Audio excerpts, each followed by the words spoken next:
Joining us right now is Bill Hillgrove. This Bill Hillgrove segment is brought to you by Lot 17 in Bloomfield. Check us out at lot17pgh.com. Good morning, Billy. How you doing?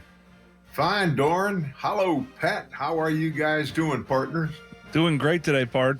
Yeah, doing great. And can't wait to make this trip to Atlanta and see the Pitt Panthers take on Georgia Tech. And, let's kind of rewind a little bit. Billy, what did you see from this Pitt Panther team against Notre Dame? It was pretty lopsided, as we know. It was a dominating performance by Notre Dame. But do you have hope that Pitt can fix some of the issues that presented themselves last Saturday heading into this Saturday against Georgia Tech?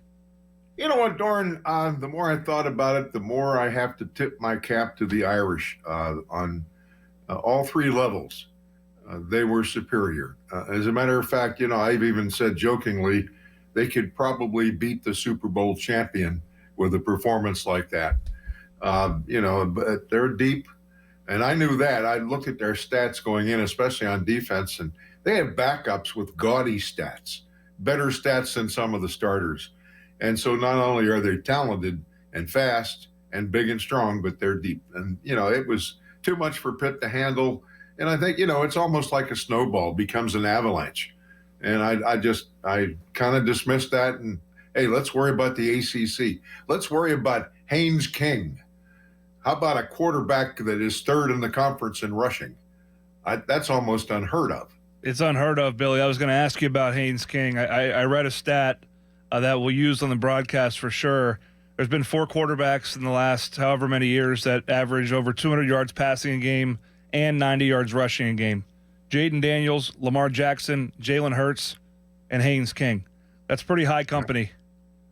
No doubt about that. And I'm surprised he doesn't lead them in receiving. That would be something. If he could throw it to himself, that would be something. But this is the type of game and the type of challenge, Billy. We've called all the games that Pat Narduzzi's been at Pitt and been the head coach. It's the type of game that his team tends to rise to the occasion for. They pride themselves in stopping the run. This will be a tall task against one of the best rush offenses in college football. No doubt, and I think that's the key.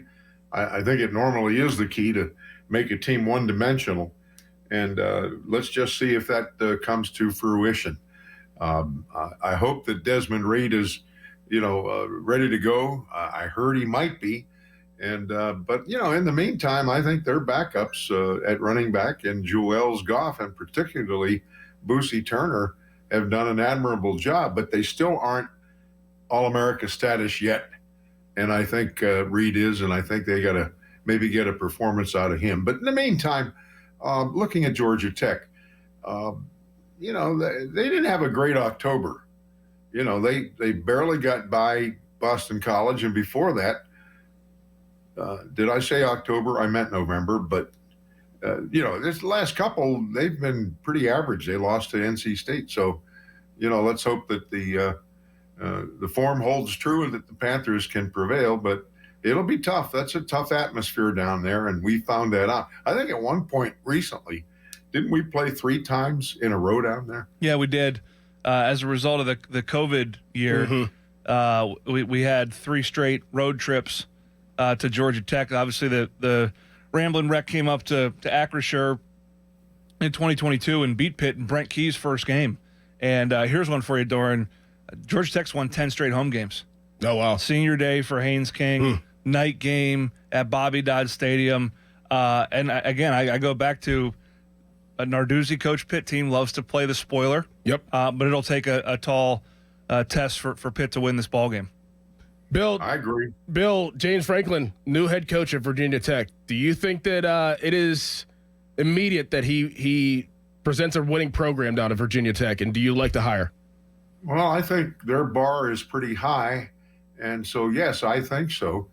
And, because of his great ability to recruit, I think some of those people that decommitted from Penn State are probably going to want to follow James to Virginia Tech. And, I think that's good for the Hokies and probably not good news for the rest of the ACC. But, yeah, I think, it'll be some pressure to win right away. Hey, in the modern landscape, they don't give you much time. They used to give you 4 or 5 years to get the program together. And no, it's those days are gone. Playoff or bust is kind of the mentality right now, Billy. Let's talk Pitt hoops. Panthers are in Daytona, take on UCF tonight. Obviously, didn't go the Panthers' way at the Coliseum last week at West Virginia. Bounced back against Bucknell with their most complete performance. Team with a lot of new pieces, a lot of young pieces. How important is tonight's game from a confidence standpoint for this Pitt team early this season? I think it's very important, Pat.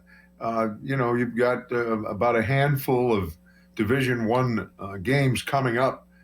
You've got this one. You've got Ohio State. You've got Texas A&M coming in. You got Villanova. You got Penn State. And those are the kinds of games where you really can develop your own identity. When it's kind of a mismatch, and I think that game the other night was a mismatch, it's hard to get a grasp of how good a team is. But I think starting tonight, we'll learn a little bit more about this club.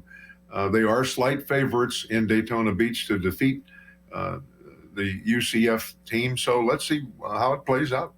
All right, Billy, we'll see you tomorrow when we head to Atlanta and for when the Pitt Panthers take on Georgia Tech. Thanks for joining the show. You're welcome. Hail to Pitt. Yes, sir. There he goes, Bill Hillgrove.